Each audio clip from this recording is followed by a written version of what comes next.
Apôtre Paul dira qu'il a combattu le bon combat, qu'il a achevé la course, qu'il a remporté qu'il a remporté la victoire parce qu'il a gardé la foi. Et dans une de vidéos, on a discuté comment c'est important de garder la foi.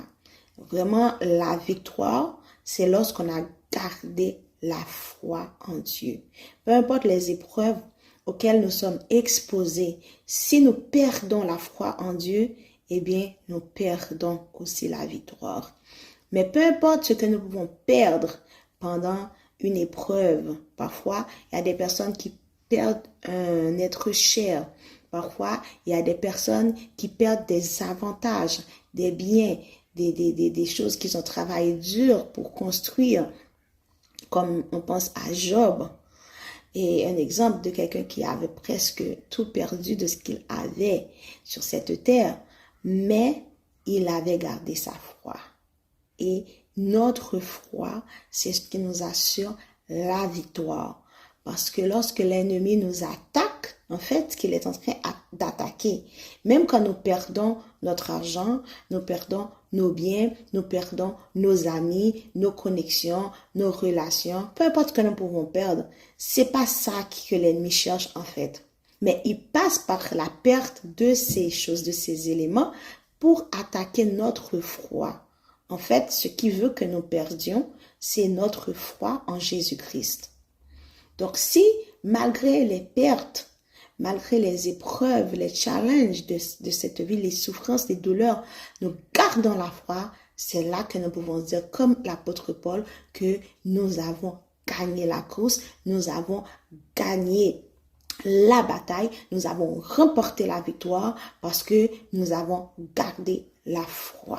Alors, je t'encourage, peu importe ce que tu vis, sache que si tu gardes la foi, la victoire, elle est à toi, elle t'est assurée en Jésus-Christ. Donc, ces personnages qui ont marché avec Dieu par la foi, la Bible les appelle des héros de la foi. Et la liste n'est pas fermée. Tu peux mettre ton nom. Si tu gardes la foi, toi aussi, tu peux recevoir cette qualification d'héros, d'héroïne de la foi. Et ces saints qui ont fini leur parcours, ils sont maintenant dans la félicité avec le Seigneur, dans un lieu extraordinairement agréable. Et ces gens-là, ils sont appelés des saints dans la lumière, parce qu'ils ne sont pas dans ce lieu de tourment où nous sommes, la terre. Vous savez, le monde est sous la puissance du malin.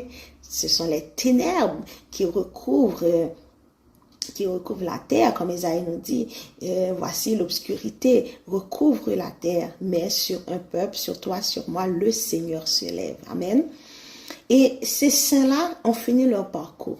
Toi et moi, nous y sommes encore dans le parcours, dans la course. Voilà pourquoi il nous arrive de souffrir.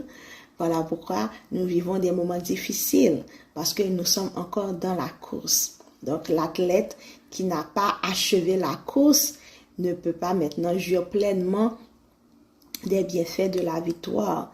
Donc, toi et moi, nous sommes encore dans la lutte parce que nous sommes encore dans ce chemin, nous sommes encore dans ce sentier, nous sommes encore sur cette terre, nous sommes encore dans ce monde.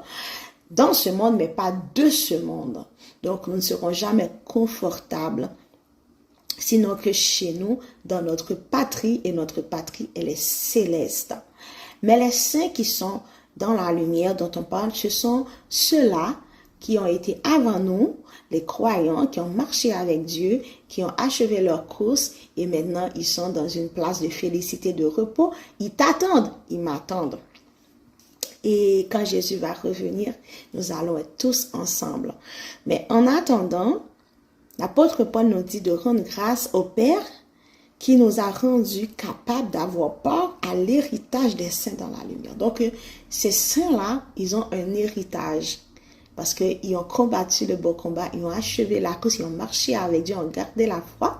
Ils ont un héritage, mais nous devons rendre grâce à Dieu parce que Dieu nous rend capables d'avoir part à cet héritage. Cet héritage que ces saints ont, c'est pour toi, c'est pour moi aussi. Et ça doit être un sujet d'action de grâce pour nous d'être rendus capables d'avoir part à cet héritage, un héritage riche et glorieux en Jésus-Christ. Et cet héritage est dans un gros paquet qu'on appelle la vie éternelle.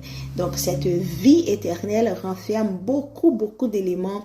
On a la vie, oui, mais on a aussi l'autorité, on a aussi la puissance, on a aussi la domination, car nous sommes assis avec Christ dans ces lieux élevés où sont ses saints. Lorsque nous sommes en train de prier par la communion, par le Saint-Esprit, eh bien, nous sommes capables d'être connectés à la même fréquence divine, céleste, quoique nos corps sont sur la terre, mais par l'Esprit, par le Saint-Esprit, nous avons part à cet héritage glorieux qui est la présence de Dieu. Parce que ces saints-là, ils sont dans la présence de Dieu. Donc, ils sont dans l'intimité avec Dieu, dans la gloire de Dieu. Et laisse-moi te dire que c'est possible pour toi et pour moi de vivre cette expérience que ces saints sont en train de vivre. Comment? Par la prière, par la consécration. Lorsque nous laissons le Saint-Esprit nous conduire, eh bien, le Saint-Esprit, il amène notre esprit à la même place. Comprenez où ces saints sont, là où les anges sont en train d'adorer, là où les anges sont prosternés devant le trône, devant le tribunal céleste. Quand toi et moi, nous avons des causes à faire entendre, nous aussi, nous pouvons entrer dans ce lieu saint ou très saint, c'est-à-dire devant le trône du Très-Haut, devant le tribunal céleste, devant la face de Dieu, dans la présence de Dieu, par le Saint-Esprit qui habite en nous. Lorsque nous le laissons nous conduire, nous participons à cet héritage glorieux que vivent déjà les saints. Mais déjà, nous sommes rendus capables de participer, d'avoir part à cet héritage des saints dans la lumière. Ensuite, qui nous a délivrés de la puissance des ténèbres et nous a transportés dans le royaume du Fils de son amour. C'est merveilleux. Je lis encore dès le début.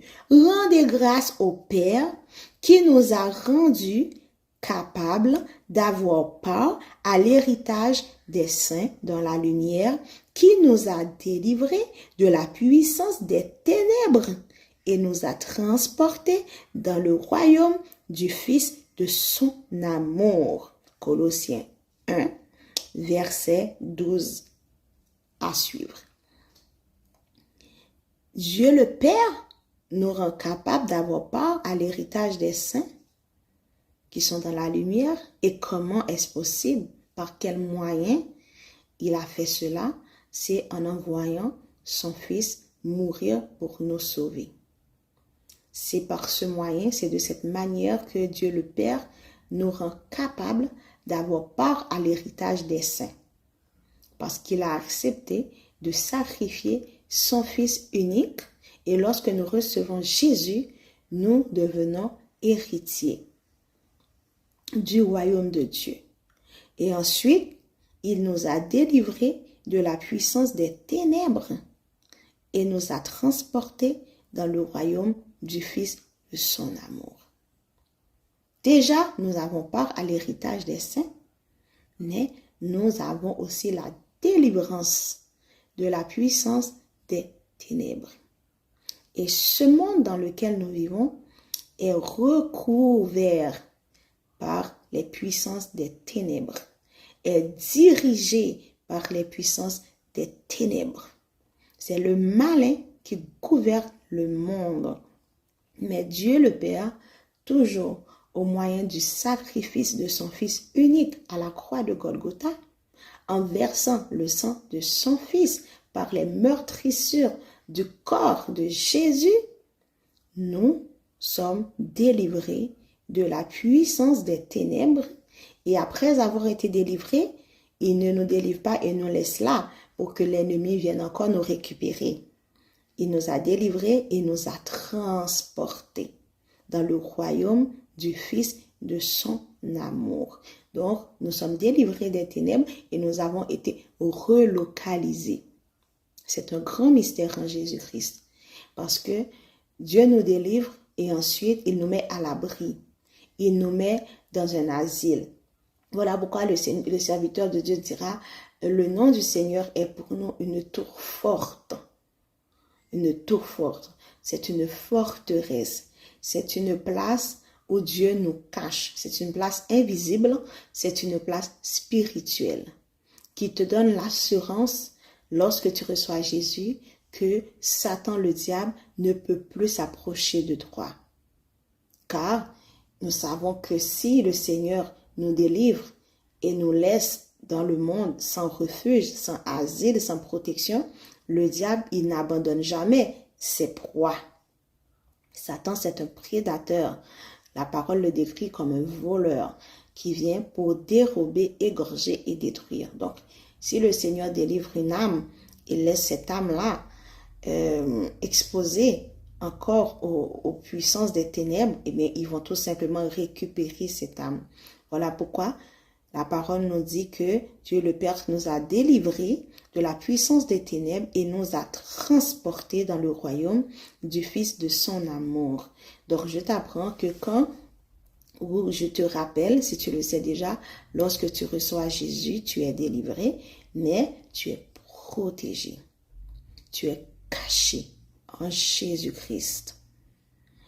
Et nous poursuivons, en qui nous avons la rédemption par son sang, la rémission des péchés. Nous avons ensuite la rédemption par le sang de Jésus. La rédemption, c'est le salut, le rachat de nos âmes. Donc, maintenant, nous sommes sauvés et c'est par le sang de Jésus. Le sang de Jésus versé, c'est le prix qui était exigé pour le rachat de mon âme, pour le rachat de ton âme. Une fois que le sang a été offert, le prix a été payé, nous n'avons aucune raison maintenant d'être sous la captivité des puissances des ténèbres parce que Jésus a tout accompli en versant son sang. Nous avons, du coup, la rémission des péchés. Donc, peu importe ce que tu as fait de mal, sache que à cause du sang de Jésus versé pour toi, la part qui te revient, l'héritage qui te revient, c'est aussi la rémission de tes péchés. Rémission de tes péchés, ça veut dire que tes péchés sont effacés. Tes péchés sont oubliés. Peu importe ce que tu as fait de mal. Tu as commis un meurtre, tu as violé, tu as volé, tu as calomnié, tu as injurié. Peu importe le péché. Il n'y a aucun péché que le sang de Jésus ne peut pas effacer. Il suffit que ton cœur soit sincère.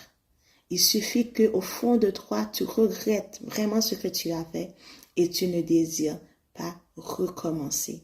Alors Dieu le Père, il te donne droit à cet héritage qui est la rémission des péchés. Donc, quelle grâce excellente, quel don glorieux. Pourquoi refuser un tel salut? Non, accepte Jésus, reçois Jésus et grandis en Jésus-Christ. Il est le chemin, la vérité et la vie. Nul ne va au Père sans passer par Jésus. Nul ne peut recevoir la vie éternelle sans recourir à Jésus-Christ. Reçois Jésus. Jésus est le seul recours. Il est le seul chemin. Il est la seule vérité. Il est la seule vie. Que le Seigneur te bénisse. Nous allons poursuivre très prochainement avec ce passage. Pour le moment, je te souhaite de passer une bonne et excellente journée ou soirée. Que Dieu te bénisse. À la prochaine.